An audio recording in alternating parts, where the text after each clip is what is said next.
Oliy va professional ta'lim muassasalariga kirish uchun onlayn ro'yxatdan o'tish. 2025-2026 o'quv yili uchun ro'yxatdan o'tishning birinchi bosqichi.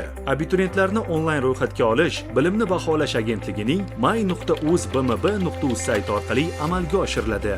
may.uz.bmb.uz sayti orqali ro'yxatdan o'tish quyidagi tartibda amalga oshiriladi.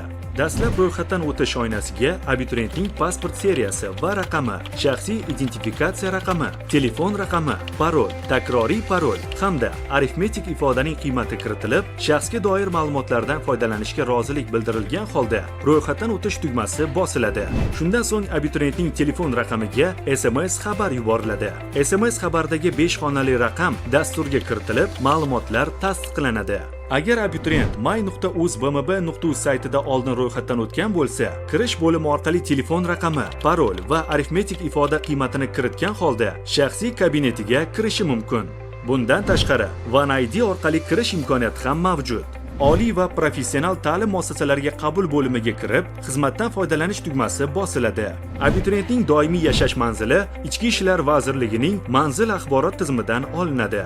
Agar abituriyentning doimiy yashash manzili avtomatik ravishda shakllanmasa, mazkur ma'lumotlar abituriyent tomonidan to'ldiriladi. Tugatgan ta'lim muassasasi oynasidan abituriyent tamomlagan ta'lim muassasasi joylashgan hudud, muassasasi turi va nomi hamda tugatgan yili tanlanib, hujjat seriyasi va raqami yoziladi. Agar abituriyentning tugatgan ta'lim muassasasi dasturda mavjud bo'lmasa, muassasa turidan boshqa o'quv yurti tanlanib, muassasa nomi yozma kiritiladi. Bunda joriy yil bitiruvchilari tugatgan ta'lim muassasasi bo'yicha ma'lumotlarni kiritmaydi. Ularning ma'lumotlari tegishli vazirlik va idoralardan real vaqt rejimida olinadi. Diqqat!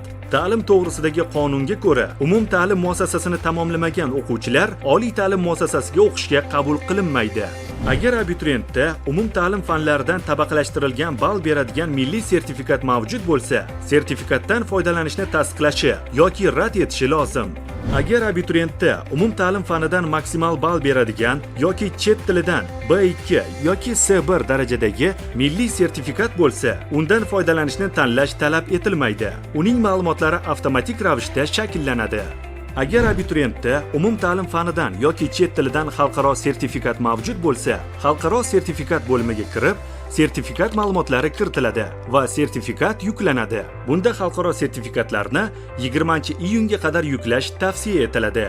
Abituriyentda boshqa turdagi imtiyozlar mavjud bo'lsa, bu imtiyozlar tegishli vazirlik va idoralardan olingan ma'lumotlar asosida avtomatik to'ldiriladi. Agar imtiyozlar bo'limida abituriyentning imtiyozi chiqmasa, abituriyent imtiyozni taqdim etgan vazirlik yoki idoraga murojaat qilishi lozim. Ariza topshirish bo'limida oferta bilan tanishib, tasdiqlagandan so'ng test topshirish hududi, ta'lim tili va test topshirish alifbosi tanlanadi. So'ngra test sinovi topshiriladigan fanlar majmuasini aniqlaydi.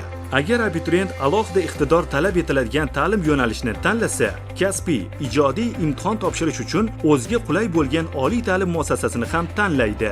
Agar abituriyent tanlagan fanlar majmuasida chet tili mavjud bo'lsa, tegishli chet tilini ham tanlashi lozim. Agar fanlar majmuasida chet tili birinchi mutaxassislik fani bo'lsa, chet tilidan B2 va undan yuqori darajadagi sertifikatga ega abituriyentlargina tanlay oladi.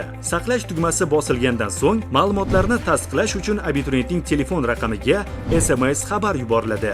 SMS xabardagi 5 xonali raqamni dasturga kiritish orqali ma'lumotlar tasdiqlanadi. Ma'lumotlar tasdiqlanganidan so'ng abituriyent qayd varaqasi shakllanadi.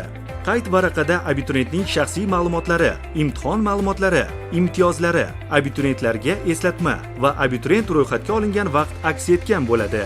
Yuklab olish tugmasi orqali abituriyent qayd varaqasini yuklab olishi mumkin. Abituriyentlar ro'yxatdan o'tish muddati tugagunga qadar o'z ma'lumotlarini o'zgartirishlari va qayd varaqasini qayta yuklab olishlari mumkin. Qayd varaqasida test sinovi uchun to'lovni amalga oshirishi kerak bo'lgan abituriyentlarga invoice hosil bo'ladi. To'lovni amalga oshirish bilan ro'yxatdan o'tishning birinchi bosqichi yakunlanadi. To'lovni Click, PayMe, UPay, Paynet kabi elektron to'lov tizimlari yoki bank kassalari orqali amalga oshirish mumkin. Bunda nogironligi bo'lgan shaxslar, to'liq davlat ta'minotidagi shaxslar, ijtimoiy himoya yagona reyestri axborot tizimida hamda kambag'al oilalar reyestri axborot modulida ro'yxatga olingan shaxslar va ularning farzandlari, yoshlar daftariga kiritilgan yoshlar va ta'lim muassasalarini joriy yilda tugatgan abituriyentlardan to'lov undirilmaydi.